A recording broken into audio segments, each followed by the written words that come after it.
Selin mini yang paling berbaloi korang boleh beli. Ini adalah Selin mini Triumph. Lawa gila-gila korang.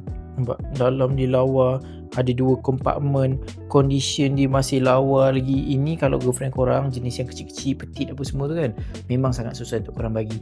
Korang nak top handle comel-comel pun boleh. Korang nak cross selingkan dia pun boleh macam ni. Nampak? Lama. Memang lawa, memang cantik, minimalis, simple, tapi ada gaya, ada brand. Retail RM13,000 lebih. Kita nak nego pada harga RM9,500 sahaja. Jom kita kira kawan-kawan. Ayo kita kira. 9,500 bahagi dengan 12 bulan. Sebulan baru 700 lebih. 805 ringgit macam tu saja sebulan.